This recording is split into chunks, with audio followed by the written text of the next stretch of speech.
예, 안녕하세요. 김용호입니다. 오늘은 근로기준법상 누가 사용자인가에 대한 판례 하나 보여드리도록 하겠습니다. 자, 이게 어떤 그 대학교 의료원 사건인데요. 자, 의료원이 있습니다. 그리고 의료원 산하에 이제 병원들이 있습니다. 여러 병원들이 있습니다. 이 병원들이 다 독립재산제로 운영이 되고 있어요.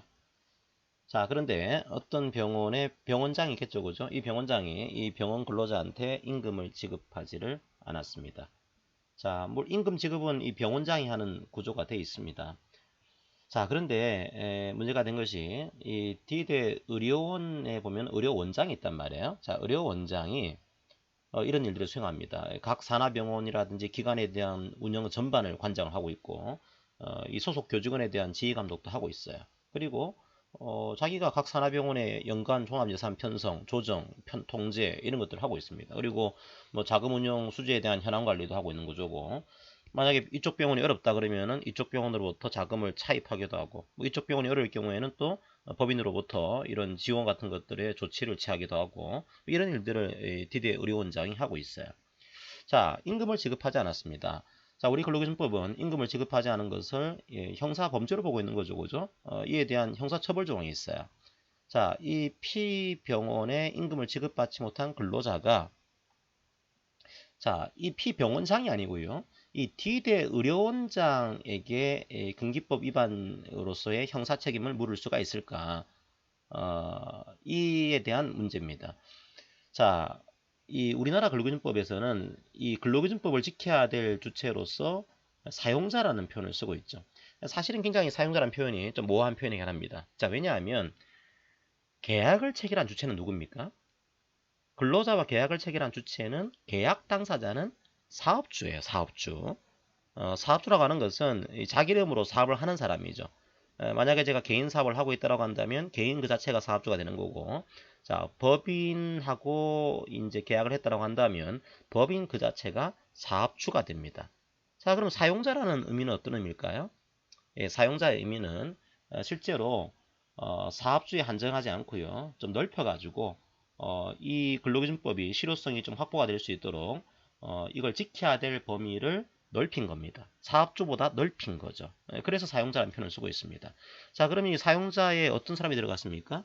우리 법에서는 사업주, 사업 경영 담당자, 그 사업의 근로자에 관한 사항에 대해서 사업주를 위해서 행위하는 자 이렇게 세 가지로 분류를 하고 있습니다.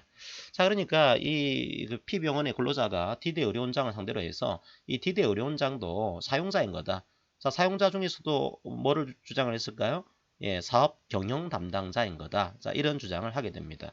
자, 여러분들이 그러면 D대 의료원장이 사업 경영 담당자가 될 수 있을까 이거예요. 자, 왜냐하면 P병원 근로자한테 임금을 지급하는 것은 P병원장입니다. P병원장이 이걸 지급하는 그 일을 하고 있는데 D대 의료원장하고는 지금 계약을 체결하지도 않았단 말이에요. 그죠? 자, 그런데 D대 의료원장을 상대로 해서 근로기준법 위반의 책임을 물을 수가 있는 거냐? 자, 이게 문제가 된 거죠. 자, 그러면 우리 판례에서는 과연 사업 경영 담당자를 누구로 이해를 하고 있는 걸까요? 자, 여러분들이 많은 판례들을 봤을 겁니다.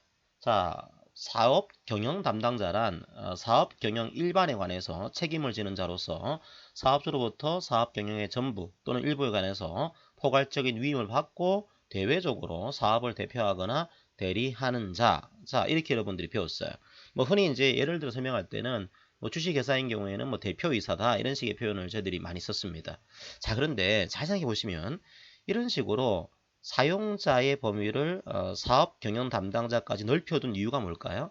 우리가 아는 이제 이런 식의 내용들을 사용자 개념의 내부적 확장이다 그런 표현을 써요. 사실은 계약상의 주체는 사업주인데 사업주보다 넓혀둔 거죠, 그죠? 사업 경영 담당자에게까지. 자, 이걸 넓혀둔 이유가 뭐겠습니까?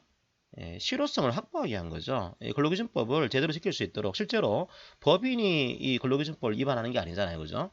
실제로는 그 밑에는 기관들, 뭐 대표이사나 혹은 이제 인사 팀장이나 이런 분들이 위반할 가능성이 큰 거죠. 그러니까 그분들이 지키지 않으면은 이 근로기준법이 무력화될 수가 있는 겁니다. 예, 그런 실효성을 확보하기 위한 거죠.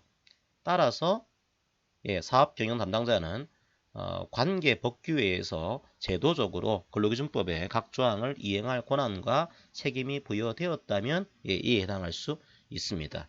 자, 그러니까 이 케이스에서는 분명히 임금을 지급하는 사람은 병원장이었지만 뭐 이에 대한 전반적인 예산 문제, 인건비 문제, 이걸 지금 제도적으로 누가 관리를 하고 있는 겁니까? 예, 지금 의료원장이 하고 있는 거죠. 자, 근로기준법이 실제로 이 실효성을 확보하기 위한 그런 배려에 있는 거다. 그렇다고 한다면 예, 이런 분들도 사업 경영 담당자에 해당할 수 있다. 즉 근기법 위반죄의 죄책을 물을 수 있다라고 하는 이런 식으로 결론이 떨어지게 됩니다. 자, 그러면 의료원장이 해당될 수 있을까요? 예, 말씀드린 대로 예, 의료원장도 자, 이 근기법에서 정한 사용자에 해당한다. 구체적으로는 예, 사업 경영 담당자에 해당하는 것으로 자, 이렇게 우리 판례가 등장을 하게 됩니다. 자, 이런 식으로 우리 판례에서는 누가 사용자인 거냐? 근기법의 실효성을 확보하기 위한 그런 차원이기 때문에 좀 넓게 인정을 해줘요. 예를 들면 또 어떤 판례가 있냐면 어떤 그 회장이 이 등기 임원 대표이사로서의 등기가 이제 안 됐습니다. 뭐 등기 임원이 안 돼, 이제 등기 임원에서 이제 물러난 거죠. 자, 그런데 이 회장이 실제로 뒤에서 자기가 조정을 다 해요. 자기가 분명히 등기된 대표이사는 아니지만 뒤에서 조정을 하고 있는 겁니다. 사실상 회장인 거죠, 그죠?